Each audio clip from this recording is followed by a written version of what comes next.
अपना टॉपिक है संभवन की मानक एंथैल्पी। ठीक है, standard enthalpy of formation. Standard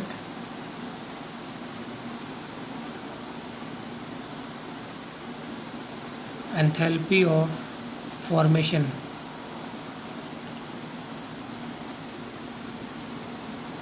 standard enthalpy of formation का मतलब होता है किसी यौगिक पदार्थ के बनने पर जितना एंथैल्पी चेंज आता है वो क्या कहलाता है?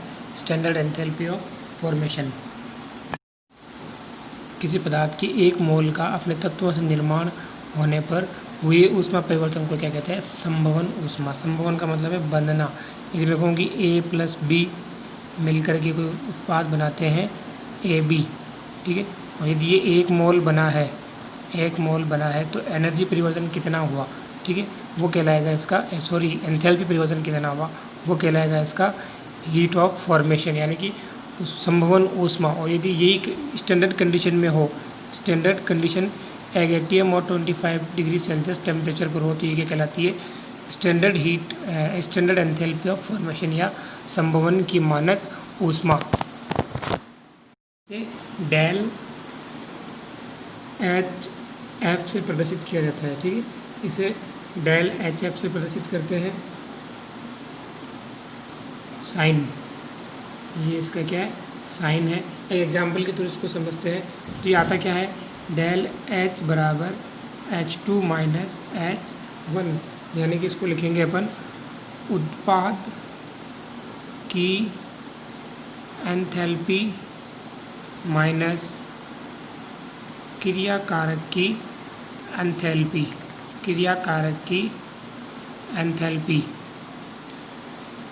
एग्जाम्पल से इसको समझते हैं। जैसे अपने पास में हाइड्रोजन मॉलिक्यूल है, half hydrogen gas plus iodine लिया गया है सॉलिड स्टेट में। अब इनकी रिएक्शन करवाएं स्टैंडर्ड कंडीशन में 25 डिग्री सेल्सियस 1 एटमॉस्फेयर प्रेशर पर, तो अपने को मिलता है हाइड्रोजन आयोडाइड गैसीय स्टेट में। तो यदि यहाँ पर इसका del H formation of enthalpy दिया हुआ है 25.94 किलो जूल, ठीक है, तो इसको कैसे ज्ञात करेंगे? डेल HF कैसे ज्ञात करेंगे? डेल HF बराबर क्या हो जाएगा? H2 minus H1। H2 hydrogen नहीं है, ये एंथैल्पी है। H2 माइनस H1 बराबर क्या आएगा? H2 क्या है? HI। तो मैं नीचे लिख देता हूँ क्या? HI। इसको मैं रेड पेन से लिख देता हूँ जिससे ये पता रहे कि ये एंथैल्पी और ये हाइड्रोजन है। और किसको माइनस करना है? रिएक्टेंट की एंथैल्पी को। रिएक्टेंट की एंथैल्पी के लिए लिखेंगे अपन H, पहले किसकी? H 1 हाफ हाइड्रोजन प्लस क्या है अपना एंथैल्पी, दूसरा आयोडाइड, ये आयोडीन। तो ये आयोडीन की वैल्यू अपने लिख दी। इसको माइनस करेंगे। अब ये मान के चलते हैं कि अपने पास में क्या है, जो रिएक्टेंट लिया है उसकी एंथैल्पी अपन मानते हैं 0। अगर इसकी एंथैल्पी अपन 0 मान के चले तो क्या आएगा? HI माइनस 0 बराबर HI। एंथैल्पी किसकी आएगी? हाइड्रोजन आयोडाइड की। तो डेल HF की वैल्यू क्या आएगी यहाँ पर?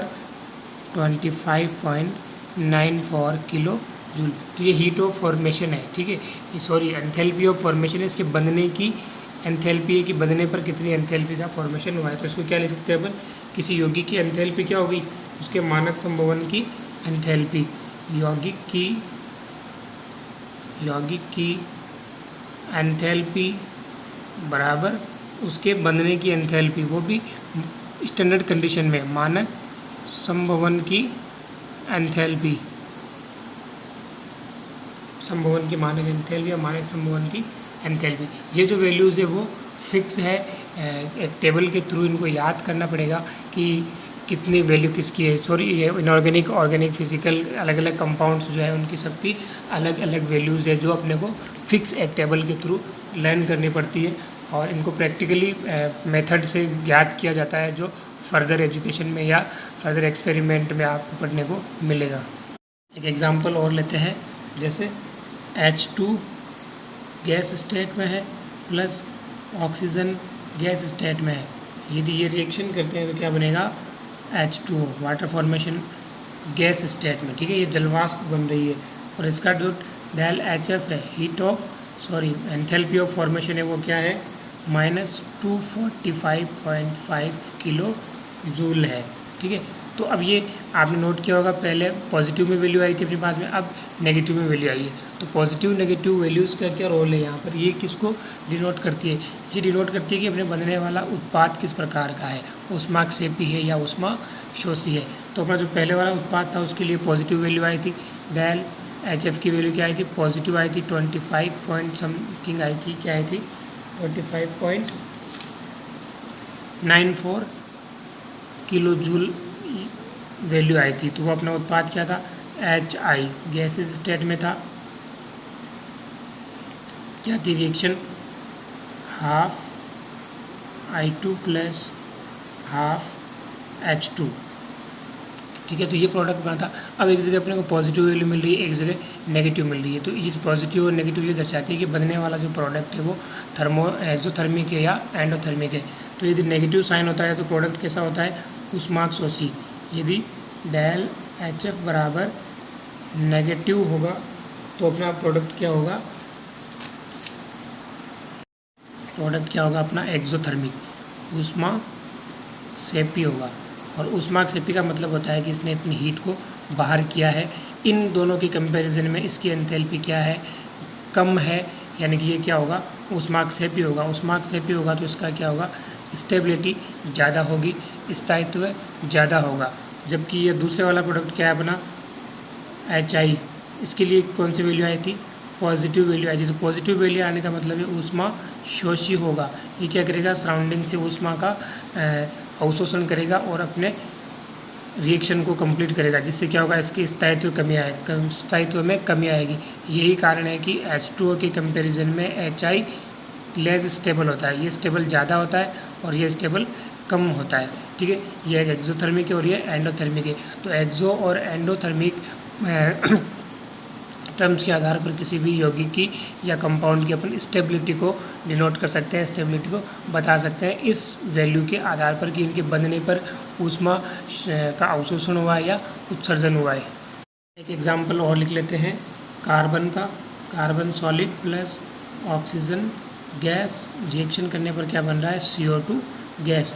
तो इसके लिए फिक्स वैल्यू है वो अपने को लेन याद होनी चाहिए, वो क्या आती है, -393.151 किलो जूल पर मोल। तो अब यहाँ पर ये वैल्यू और ये वैल्यू, तो जिसकी वैल्यू कम होगी नेगेटिव में वो ज़्यादा स्टेबल होगा। हैस का स्थिर ताप योग का नियम। इस नियम के अनुसार क्या है कि किसी भी रासायनिक अभिक्रिया में कुल ऊष्मा परिवर्तन होता है वो बराबर होता है, चाहे अभिक्रिया को किसी भी तरीके से संपन्न करवाया गया हो, चाहे कितने ही पदों में संपन्न करवाया गया हो। सामने मैंने लिख दिए, किसी रासायनिक अभिक्रिया में कुल ऊष्मा परिवर्तन बराबर होता है, चाहे रिएक्शन किसी भी परिस्थिति या पदों से संपन्न होती हो। अर्थात क्या हो गया, अभिक्रिया ऊष्मा जो है, अभिक्रिया ऊष्मा की बात नहीं कर रहे हैं, अभिक्रिया ऊष्मा की बात कर रहे हैं कि हीट ऑफ रिएक्शन जो है वो क्या है, अवस्था पर निर्भर करती है। अभिक्रिया ऊष्मा अवस्था पर निर्भर करती है कि अभिक्रिया के अंत में जो उत्पाद बना है वो और शुरुआत में जो क्रियाकारक लिया था उन दोनों के साथ में जो अभिक्रिया होने पर ऊष्मा परिवर्तन हुआ है वो क्या रहेगा, बराबर रहेगा, उसमें कोई चेंजेस नहीं आएगा, यानी ऊष्मा संरक्षित रहेगी। अभिक्रिया ऊष्मा अवस्था पर निर्भर करती है। एक उदाहरण के द्वारा इसको समझते हैं। यदि अपने को एक मोल NH4Cl बनाना है, 1 मोलार NH4Cl बनाना है, उसके लिए अपने को क्या दिया गया है, 1 मोलार NH3 और 1 मोलार HCl गैस दी हुई है। दोनों से अपने को क्या बनाना है, NH4Cl बनाना है। सॉरी, गैस नहीं है, सॉलिड फॉर्म में है। तो अब अपने पास में यानी दो चीज़ें हैं, ये सॉलिड फॉर्म में बनाना है और ये अपने को किस में दी हुई है, गैसेस फॉर्म में दी हुई है। तो इसके लिए अपने पास में दो मेथड हो सकता है कि अपन किसी भी तरीके से इसको बनाए, लेकिन इनके बनने पर, कंप्लीट होने पर क्या होना चाहिए कि जो अभिक्रिया ऊष्मा है वो बराबर होती है, बराबर रहनी चाहिए। तो ये क्या है, हैस का स्थिर ताप योग का नियम है को फॉलो करती है। बना के देखते हैं इसको कि NH3 gas plus HCl gas, तो ये क्या कर सकते हैं, Q ऊष्मा के साथ में क्या बना सकता है, ये NH4Cl सॉलिड बना सकता है। ठीक है, पहली कंडीशन ये है कि अपन क्या करते हैं, इन दोनों को मिला देते हैं आपस में, दोनों को आपस में रिएक्शन करवा देंगे। तो क्या बन जाएगा, ये यहाँ मैं लिख देता हूँ इसको, X किलो कैलोरी के साथ में ये किस में चेंज हो जाएगा, NH4Cl सॉलिड प्लस एक्वस जलीय विलायक में इनको मिला दिया, जो लिक्विड फॉर्म में ये आ गए सॉल्वेंट के फॉर्म में, और यहाँ से डायरेक्ट किस में चेंज हो गया, Y कैलोरी के साथ में, Y किलो कैलोरी के साथ में NH4Cl इसने बना दिया। इसको मैं रेड कलर से लिख देता हूँ, ये X वैल्यू आई और यहाँ पर है Y वैल्यू। थर्ड कंडीशन क्या हो सकती है कि पहले अपन क्या करें, इन दोनों को NH3 जो अपने पास में है उसको अपन देते हैं R किलो कैलोरी, और इसको चेंज पहले किस में करते हैं, एक्वस फॉर्म में इसको चेंज करते हैं। तो इसको एक्वस बनाएंगे 2 मोलर का इसका एक्वस सॉल्यूशन बना दिया। तो ये फर्स्ट कंडीशन हो गई। इस समय अपना क्या है, HCl गैस फॉर्म में ही है, HCl गैस फॉर्म में है। सेकेंड कंडीशन में क्या करेंगे, अपन HCl को देंगे अपन S किलो कैलोरी और इसको चेंज कर देंगे अपन किस में, HCl एक्वस बना देंगे, इसका बनाएंगे 2 मोलर का इसका बनेगा, एक्वस 2 मोलर का इसका सॉल्यूशन बना दिया। और अपने पास में NH3 का पहले स्टेप में बना लिया था ये 2M, दो चीज़ें अपने पास में बन गई, एक्वस फॉर्म में था और ये भी क्या है, एक्वस है जलीय विलायक के तौर पर। अब अपने पास में दोनों किस में चेंज हो गए, ये भी एक्वस में हो गया, ये भी एक्वस में हो गया। अब इन दोनों को वापस जो रिएक्शन है वो अगले स्टेप में चली जाएगी, थर्ड स्टेप से। तो QRS और यहाँ पर देते हैं अपन T किलो कैलोरी। तो ये 3 स्टेप में संपन्न हुई है, ये 2 स्टेप में संपन्न हुई है और ये एक ही स्टेप में संपन्न हुई है। लेकिन तीनों स्टेप्स का जो है ऊष्मा परिवर्तन है वो बराबर होगा, बराबर रहना चाहिए। तो वो क्या होता है इसका स्थिर ताप योग का नियम। यानी कि मैं लिख दूँ कि जो एनर्जी चेंज हुआ है Q वो किसके बराबर है, X प्लस वाई के, और किसके बराबर है, R plus S plus T के। तो ये क्या रहेगा, ऊष्मा परिवर्तन हर जगह क्या है, बराबर है। पढ़ चुके हैं ये क्रिस्टलीय यौगिकों की आणविक स्ट्रक्चर में कि ये ब्राउन हेबर साइकिल की तरह चलता है, यानी कि किसी भी स्टेप से इसको फॉलो करवाया जाए इसका फाइनली जो ऊष्मा परिवर्तन आएगा वो क्या आएगा, सेम आएगा। यदि किसी एक परिवर्तन को अलग अलग विधि द्वारा संपन्न किया जाए तो उन सब के लिए ऊष्मा परिवर्तन का मान क्या होता है, बराबर होता है। और यही क्या है, हैस के स्थिर ताप योग के नियम का कथन है, स्टेटमेंट है। हैस के नियम के पढ़ते हैं अपन अनुप्रयोग या applications of Hess law. Applications Hess के नियम के अनुप्रयोग। तो हैस के नियम के कुछ एप्लीकेशंस हैं, जिन कौन से हैं वो देख लेते हैं। नंबर 1, संभवन ऊष्मा का ज्ञात कर सकते हैं अपन, संभवन ऊष्मा का परिकलन, calculation of formation of enthalpy. दूसरा, इसके द्वारा अपन क्या कर सकते हैं, अभिक्रिया की ऊष्मा का परिकलन कर सकते हैं। अभिक्रिया ऊष्मा का परिकलन, अभिक्रिया ऊष्मा का परिकलन। और इसका एप्लीकेशन क्या है, थर्ड, जल योजन ऊष्मा का परिकलन, जल योजन ऊष्मा का कैलकुलेशन, ठीक है। और एक एप्लीकेशन इसका है लास्ट, संक्रमण ऊष्मा का परिकलन, संक्रमण ऊष्मा का परिकलन। अब इन चारों में से अपन डिटेल से पढ़ेंगे एक एक को कि किस तरीके से इनको ज्ञात किया जाता है, इनके क्वेश्चंस के थ्रू इनको समझने का प्रयास करेंगे। संभवन ऊष्मा का परिकलन करना है अपने को। इसके लिए एक क्वेश्चन दिया हुआ है, कार्बन, हाइड्रोजन एवं सुक्रोज के दहन की ऊष्माएँ क्या है। ये अपने को न्यूमेरिकल वैल्यूज़ दी गई है। इन वैल्यूज़ के आधार पर क्या करना है, सुक्रोज के संभवन की ऊष्मा ज्ञात करनी है। दहन ऊष्माएँ दी गई है और इनमें से एक के संभवन की ऊष्मा ज्ञात करनी है। तो दहन का मतलब कार्बन, हाइड्रोजन और सुक्रोज। दहन का मतलब होता है ऑक्सीजन से अभिक्रिया करना, ऑक्सीजन से अभिक्रिया करना या ऑक्सीडाइजेशन होना। तो अपन इनको लिख लेते हैं। पहले क्या दिया हुआ है, कार्बन दिया हुआ है। कार्बन का क्या दिया हुआ है, कार्बन की दहन ऊष्मा दी गई, यानी कि ऑक्सीजन से अभिक्रिया पूछा गई है। ठीक है, कितनी दी गई है, प्रोडक्ट क्या बनेगा, CO2 बनेगा। रेट कितनी दी गई है अपने को वैल्यू, तो डेल एच अपने को दिया गया है -393.5 किलो जूल पर मोल। इसी प्रकार हाइड्रोजन की दी हुई है, हाइड्रोजन को भी किससे अभिक्रिया करवानी है, इसको H2 लिख लेता हूँ मैं, गैसेस फॉर्म में है हाफ और 2 से, ये भी गैसेस फॉर्म में है। क्या प्रोडक्ट बनेगा, H2O। लिक्विड क्या फॉर्म दी गई है, -286.2 किलो जूल पर मोल। ठीक है, और क्या दी गई है, सुक्रोज के दहन की ऊष्मा। तो सुक्रोज का फॉर्मूला क्या होता है, C12H22O11 सॉलिड स्टेट में पाया जाता है। कितने ऑक्सीजन के साथ में इसका क्या करना है, दहन करना है। प्रोडक्ट क्या बनेगा, किसी भी कार्बनिक यौगिक का दहन करवाने पर दो मेजर प्रोडक्ट बनते हैं, CO2 and H2O। CO2 and H2O ये बनेगी गैस फॉर्म में, ये बनेगा लिक्विड फॉर्म में।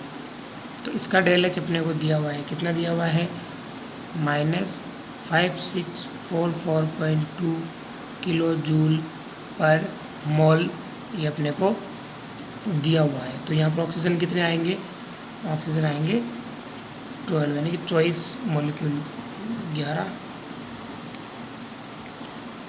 24। तो जी एकदम राइट। तो ये अपने को वैल्यूज दी गई है। ज्ञात क्या करना है, सुक्रोज के बंधने की संभवन ऊष्मा ज्ञात करनी है। तो सुक्रोज का फॉर्मूला क्या होता है बंधने का, सुक्रोज किस किस से मिलकर बनता है, कार्बन, हाइड्रोजन और ऑक्सीजन से। तो अपन लिख लेते हैं carbon plus hydrogen plus oxygen, इन तीनों से मिलकर क्या बना है, C12H22O11 सॉलिड बना है। अपने को ज्ञात क्या करना है, इसके बंधने पर कितनी हीट फ्री होगी या कितनी अपने को देनी पड़ेगी, ये ज्ञात करना है। तो कार्बन हाइड्रोजन को बैलेंस कर देते हैं, 12 है तो इधर आ जाएगा 12 सॉलिड, हाइड्रोजन कितना है 12 है, तो यहाँ आ जाएगा 11, 2 गैस फॉर्म में है, और ऑक्सीजन कितना है 11, तो ये भी किस फॉर्म में आ जाएगा अपना 11/2। 11/2 का मतलब कितना हो जाएगा 11 ऑक्सीजन। तो ये अपने को ज्ञात करनी है।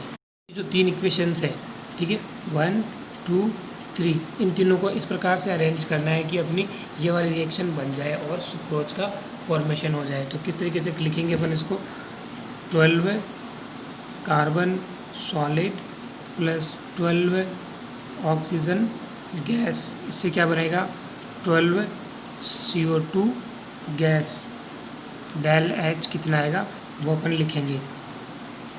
और क्या आएगा 11 हाइड्रोजन गैस प्लस 11 और 2 गैस, इससे क्या बनेगा H2O, 11 मॉलिक्यूल्स H2O लिक्विड बनेगा। इससे डेल एच कितना आएगा वो अपन यहाँ लिख लेंगे, -393.5।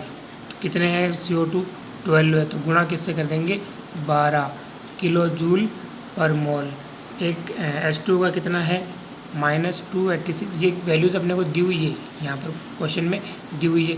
तो कितना दिया हुआ है एक का 286.2, तो कितने से गुना कर देंगे 11 से, किलो जूल पर मोल लिख दिया। अब क्या करना है, दोनों को ऐड करना है, दोनों इक्वेशंस को क्या करना है ऐड कर देना है, और इससे जो बनेगा वो प्रोडक्ट क्या होगा अपना सुक्रोज होना चाहिए। तो क्या आएगा दोनों को ऐड करने पर, 12 carbon solid plus 11 H2 gas plus oxygen कितना है 12 इसमें 11 इसमें, तो कितना आ जाएगा 12 प्लस 11/2 O2 गैस, ये पूरा एक है। इससे क्या बन रहा है अपना 12 CO2 gas plus 11 H2O liquid, plus कितना आएगा यहाँ पर H कितना आएगा, मल्टीपल करेंगे दोनों को, इनको आपस में गुणा करके भी जो वैल्यू आए और इनकी जो गुणा करके वैल्यू आए, इनको आपस में क्या करना है, ऐड करना है। तो क्या वैल्यू मिलेगी अपने को, डेल H बराबर -7870.2 किलो जूल पर मोल। इसको आप कैलकुलेशन करके देख सकते हैं। अब क्या करना है, इसमें से सुक्रोज की वैल्यू दी गई है, सुक्रोज के दहन की ऊष्मा दी गई है, तो सुक्रोज के दहन होने की ऊष्मा को इसमें से क्या करेंगे, घटा देंगे। तो जो वैल्यू आएगी अपने पास में वो क्या आएगी, सुक्रोज के हीट ऑफ फॉर्मेशन। तो ये अपने को मिली CO2 और H2O के बनने की एंथैल्पी 2, इसमें से माइनस कर देंगे अपन सुक्रोज की एंथैल्पी। तो कितनी करेंगे, माइनस 5644.2 को माइनस करेंगे। LH बराबर आएगा 2226.0 किलो जूल पर मोल। ये अपने पास में क्या आएगी, इसकी संभवन की ऊष्मा, किसकी, सुक्रोज के संभवन की ऊष्मा बनने की। आप इसको भी ट्राई कर सकते हैं, क्या क्या है, घटाया गया है ना, तो इसमें से घटा दीजिए, इस रिएक्शन में से इस रिएक्शन को घटा दीजिए, अपने को सुक्रोज मिल जाएगा। 12 कार्बन, मैं आप फिजिकल स्टेट के बिना ही लिख रहा हूँ इसको, आप थोड़ा ध्यान रखना। 11 H2 प्लस कितना है 12 प्लस 11 हाफ O2, ठीक है, क्या है 12 CO2 प्लस, ये आंसर चेक करने के लिए है, आपको ये लिखना ज़रूरी नहीं है। अपन आंसर चेक करना चाहते हैं कि सुक्रोज बन रहा है या नहीं बन रहा है, तो इसमें से माइनस क्या कर देंगे, सुक्रोज की दहन ऊष्मा। तो सुक्रोज क्या है, C12 H22O11 प्लस 12 O2, इसकी दहन ऊष्मा को क्या कर दिया, इसमें से माइनस कर दिया। दहन ऊष्मा में क्या था अपना 12 CO2 प्लस 11 H2O। तो क्या आया आंसर अपना, अपने को यहाँ क्या मिला, 12CS plus 11 H2G plus 11 half O2। इससे क्या बन रहा है, C12 H22O11 सॉलिड। तो ये क्या बन गया, सुक्रोज फॉर्मेशन हो गया। और सुक्रोज फॉर्मेशन की संभवन ऊष्मा अपने पास पहले ही आ गई है। ज्ञात कर सकते हैं कि अपने को यदि वैल्यूज़ दी गई हो, दहन ऊष्माएँ दी गई हो, तो अपन कैलकुलेशन करके इसको निकाल सकते हैं। कैलकुलेशन करने के लिए पहले दहन ऊष्माओं की रिएक्शंस तैयार करनी पड़ेगी। रिएक्शंस तैयार करने के बाद में जो गिवन है उनको आपस में जोड़ेंगे और जो फाइंड करना है उसको इसमें से घटा देंगे। संभवन ऊष्मा ज्ञात करने का एक क्वेश्चन और सोल्व करते हैं। अपने को क्या ज्ञात करना है, CH2 के बनने की संभवन ऊष्मा ज्ञात करनी है। तो CH2 किस किस से मिलकर बनता है, कार्बन और 2 सल्फर से मिलकर क्या बनता है, CH2। और इसके बनने पर या इसकी संभवन की ऊष्मा कितनी होगी ये ज्ञात करना है। इसके लिए अपने को दिया हुआ है CH2 ग्रेफाइट और सल्फर की दहन ऊष्माएँ। तो लिख लेते हैं क्या दिया हुआ है अपने को, गिवन क्या है, CH2 मतलब कार्बन की अपने को क्या दी हुई है, दहन ऊष्मा दी हुई है, यानी CO2 बनती है तो अपने को दहन ऊष्मा दी हुई है कितनी, डेल H बराबर -394.55 किलो जूल। सल्फ़र की दी हुई है, सल्फ़र बनता है SO2, तो इसकी भी अपने को क्या दी हुई है, दहन ऊष्मा दी हुई है -379.91 किलो जूल। और क्या दी हुई है, CH2 की दहन ऊष्मा दी हुई है। तो CH2 किस किस से मिलकर बनता है, CH2 बनता है कार्बन और ये CH2 की दहन ऊष्मा, CH2 की दहन ऊष्मा ऑक्सीजन से। तो ये क्या बना देगा, CO2 प्लस SO2। अब अभिक्रिया बैलेंस नहीं है तो अपन क्या करेंगे, इसको बैलेंस कर देंगे इधर से और इधर लगा देंगे 2। अब अभिक्रिया बैलेंस है अपनी, और इसके लिए कितनी दी हुई है दहन ऊष्मा, -1071.52 किलो जूल। अब क्या याद करना है ये बनने के लिए, बनता किस किस से है, एक तो बनेगा कार्बन से और एक सल्फ़र से। तो कार्बन और सल्फ़र को याद करते हैं, पहले किया था वैसे ही करेंगे। क्या करेंगे, जो समी अपना इक्वेशन ये 2 नंबर जो है 1 2 3, जो 2 नंबर कंडीशन है उसको क्या कर देंगे 2 से गुणा कर देंगे, क्योंकि सल्फ़र कितने काम में आने वाले अपने 2, तो इसको कर देंगे अपन 2 से गुणा। तो क्या इक्वेशन मिलेगी अपने को 2s + 2O2 2SO2, क्योंकि 2SO2 यहाँ फ्री होता है तो 2SO2 और CO2 काम मिलेंगे, 2SO2 मिलता है। इसके लिए अपने को दहन ऊष्मा कितनी हो जाएगी, डबल हो जाएगी, इसकी 2 से गुणा करेंगे तो ये वैल्यू आएगी -759.82 किलो जूल। और फिर इसको क्या करेंगे इक्वेशन नंबर 1 में जोड़ देंगे, तो कार्बन प्लस O2 CO2, इसके लिए डेल एच अपने को दी हुई है -394.55 किलो जूल। अब अपने पास 2 चीज़ें आ गई, 2SO2 आ गया और CO2 आ गया। 2SO2 और CO2 इन दोनों से क्या बन जाएगी, ये वापस ये वाली चीज़ बन जाएगी। तो इसको क्या करना है अपने को, दोनों को जोड़ देना है, दोनों को जोड़ देना है। दोनों को जोड़ेंगे तो ये क्या आएगी, डेल एच बराबर -1154.37 किलो जूल। और यहाँ पर अपने को क्या मिल जाएगा, CO2 + 2SO2 किससे मिलकर, carbon plus 2 sulphur plus oxygen, कितने 2 और 1 3, 6 ऑक्सीजन इधर हो गए। ठीक है, अब ये वाली रिएक्शन मिल गई अपने पास में, carbon 2 sulphur 6 oxygen CO2 SO2, और ये जो डिफरेंस आया है वो डिफरेंस अपना क्या होगा, इसके संभवन ऊष्मा। तो डिफरेंस के लिए क्या करेंगे, इसमें से घटा देंगे इसको, तो घटा देते हैं 3 नंबर रिएक्शन। घटाने पर 1 व 2 को जोड़ना और 3 को घटाना। ठीक है, इसको स्टेट कर देंगे तो क्या करेंगे, CS2 + 3O2 CO2 + 2SO2, क्या है वैल्यू दी हुई अपने पास में 71.52 किलो जूल। इसको घटा देंगे, क्या करेंगे घटा देंगे। घटाने पर अपने पास क्या मिलेगा, यहाँ पर कार्बन 2 सल्फ़र, क्योंकि ये इससे कट जाएगा, और इधर क्या मिलेगा अपने को CS2 डेल एच कितना आया, इसको माइनस करने पर, सॉरी इसको जोड़ने पर 82.85 किलो जूल। ये इस तरीके से हो जाएगा, माइनस और माइनस का नंबर। ठीक है, तो ये आ जाएगा A और ये B, जो पोजीशन में आंसर आएगा वो अपना आएगा माइनस में। ठीक है, तो CS2 की संभवन ऊष्मा क्या आ गई, CS2 की संभवन ऊष्मा अपने पास में ये आ गई नेगेटिव में वैल्यू। अब पढ़ते हैं अभिक्रिया ऊष्मा ज्ञात करना। अभिक्रिया ऊष्मा क्या होती है, किसी पदार्थ के पूरी तरीके से अभिक्रिया खत्म होने पर या अभिक्रिया कर लेने पर जो अभिक्रिया के अंत में जो एंथैल्पी परिवर्तन होता है वो क्या कहलाता है, अभिक्रिया ऊष्मा। तो अपने पास में एक रिएक्शन दी हुई है, कार्बन के दहन पर CO बनने की अभिक्रिया, कार्बन मोनोऑक्साइड के बनने की अभिक्रिया में कितनी अभिक्रिया ऊष्मा प्राप्त होगी वो ज्ञात करनी है।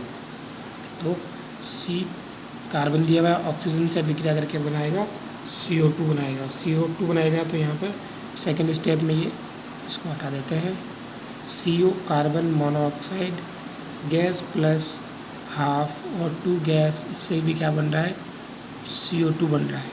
ठीक है, और दोनों की दहन ऊष्माएँ अपने को यदि ज्ञात है -393.5 किलो जूल और इसकी है -282.0 किलो जूल। तो इसके आधार पर अपन क्या कर सकते हैं, अभिक्रिया ऊष्मा ज्ञात कर सकते हैं। अभिक्रिया ऊष्मा के लिए क्या करना होगा अपने को, किसके लिए ज्ञात करनी है, CO बनने की। तो CO बनने की रिएक्शन लिख लेते हैं पहले, कार्बन प्लस हाफ O2, इससे क्या बन जाएगा, CO बन जाएगा कार्बन मोनोऑक्साइड।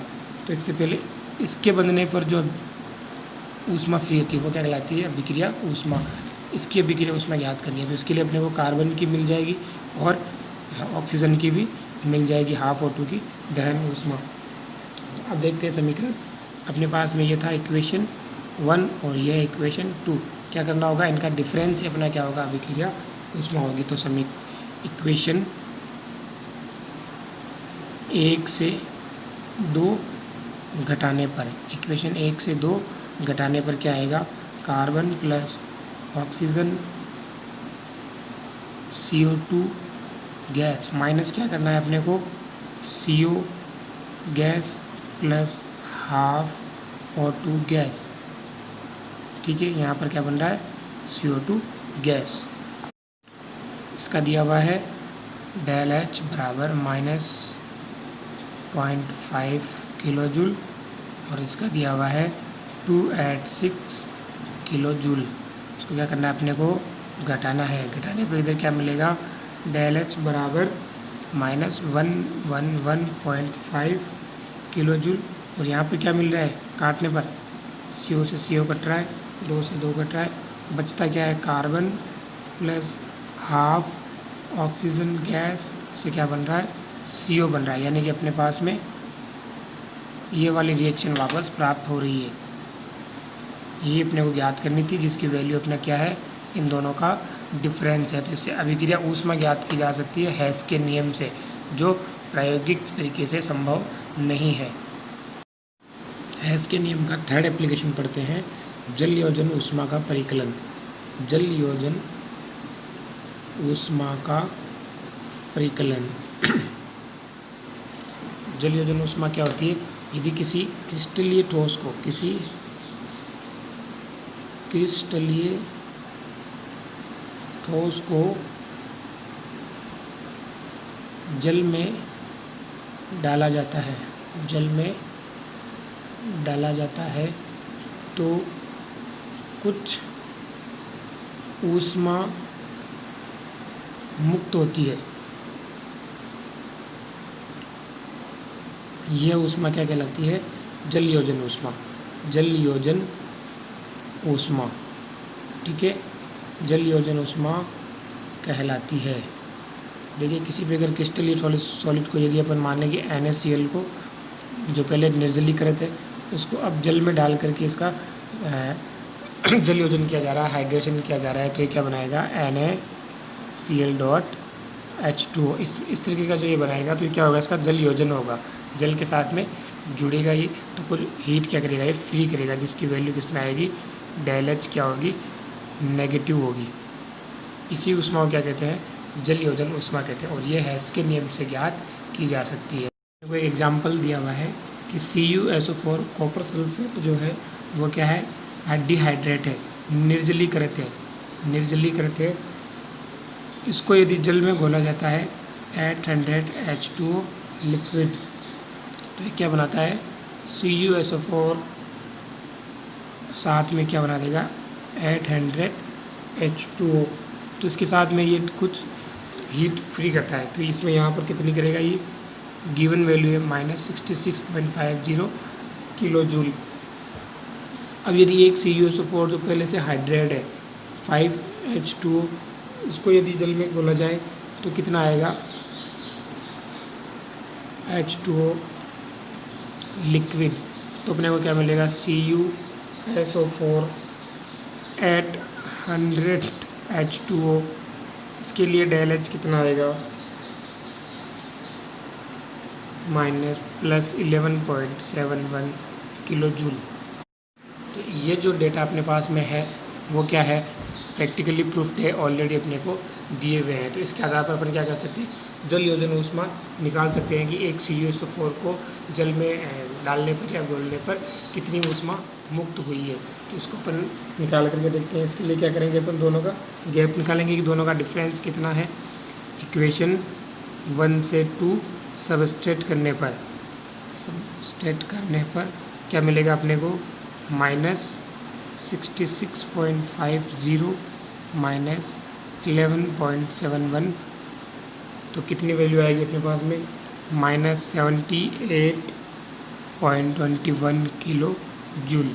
ठीक है, अब जो हाइड्रेट मॉलिक्यूल बना है वो ज़्यादा स्टेबल होगा, क्योंकि इसमें इतनी एनर्जी फ्री कर दी है, हीट फ्री की है। ये 95 है यहाँ पर, ठीक है, 795 5, यहाँ साफ दिखाई नहीं दे रहा है, 795, 5 मॉलिक्यूल कम। क्या मिलेगी इसको घटाने पर? CuSO4 निर्जलीकृत सबसे पहले वाला, इसके साथ में क्या मिलेगा? Plus 5H2O। क्या मिलेगा? 5H2O। और क्या बन जाएगा? CuSO4 5H2O। यही बनाना था कि इसकी कितनी एंथैल्पी आती है। ठीक है, तो ये है जलयोजन ऊष्मा, इसकी जलयोजन ऊष्मा। यदि CuSO4 पेंटाहाइड्राइड को जल में घोला जाता है तो इतनी अभिक्रिया ऊष्मा, जलयोजन ऊष्मा मुक्त होती है। लास्ट एप्लीकेशन इसका पढ़ते हैं, फोर्थ, संक्रमण ऊष्मा का परिकलन। संक्रमण ऊष्मा का परिकलन। संक्रमण ऊष्मा क्या होती है? एक अपरूप का दूसरे अपरूप में चेंज होना क्या कहलाता है? संक्रमण कहलाता है। तो उसके लिए कितनी टेम्परेचर की, हीट की ज़रूरत होती है? वो क्या होती है? संक्रमण ऊष्मा। क्वेश्चन अपने पास में दिया हुआ है कि हीरे एवं ग्रेफाइट दोनों किसके अपरूप है? कार्बन के। ग्रेफाइट की दहन ऊष्माएं क्रमशः -395.39 किलोजूल एवं -393.51 किलोजूल है। हीरे से ग्रेफाइट, हीरे से ग्रेफाइट की संक्रमण ऊष्मा ज्ञात करो। तो किस प्रकार करेंगे? दोनों की क्या दी हुई है? दहन ऊष्माएं दी गई है, यानी कि फॉर्मूला क्या लिखेंगे अपन? कार्बन, यहाँ पर क्या लिखेंगे? डायमंड। कार्बन कौन सा? डायमंड अपरूप अपने को दिया हुआ है, उसकी क्या है? दहन ऊष्मा दी हुई है। तो क्या बनेगा? CO2 बनेगा। कितनी हीट पर बनेगा? -395.39 किलोजूल पर। दूसरा दिया हुआ है अपने को ग्रेफाइट, तो अपन C क्या लिखेंगे? ग्रेफाइट। इसका भी क्या दिया हुआ है? दहन ऊष्मा दी हुई है, इससे भी क्या बनेगा? CO2 बनेगा। तो कितनी एंथैल्पी है? 393.51 किलो जूल। अपने को ज्ञात क्या करना है? दोनों की संक्रमण ऊष्मा ज्ञात करनी है कि यदि डायमंड से हीरा ग्रेफाइट बनता है, ठीक है, तो कितने एंथैल्पी चेंज होगी। तो अपन क्या करेंगे? सम इक्वेशन 1 में से इक्वेशन 2 को घटा देंगे। 1 से 2 घटाने पर, 1 से 2 घटाने पर क्या मिलेगा अपने को? कार्बन, ऑक्सीजन से ऑक्सीजन कट जाएगा, carbon diamond plus carbon, question के रूप में लिखता हूँ, कार्बन ग्रेफाइट। ग्रेफाइट तो क्या बन जाएगा? ये कार्बन ग्रेफाइट ही बन रहा है। तो डेल H कितना आ रहा है? यहाँ पर दोनों का डिफरेंस आ रहा है 1.88 किलो जूल। क्या गई अपने पास में? हीरे से ग्रेफाइट की संक्रमण ऊष्मा। तो ये हेस के नियम की 4 एप्लीकेशन थे कि इन दोनों की यदि अपन संक्रमण ऊष्मा प्रैक्टिकली क्या डिफाइन नहीं कर सकते तो अपन हेस के नियम से कर सकते हैं कि दहन ऊष्माएं दी हुई है, दोनों को घटा दो, चाहे किसी भी तरीके से सिस्टम को चलाया जाए, अपने पास में वैल्यू क्या आने वाली है? यही आने वाली है। जब आप प्रैक्टिकली प्रूफ करते हैं तो भी ये आएगी, और मैथमेटिकल हेस के नियम से निकालेंगे तो भी यही आने वाली है।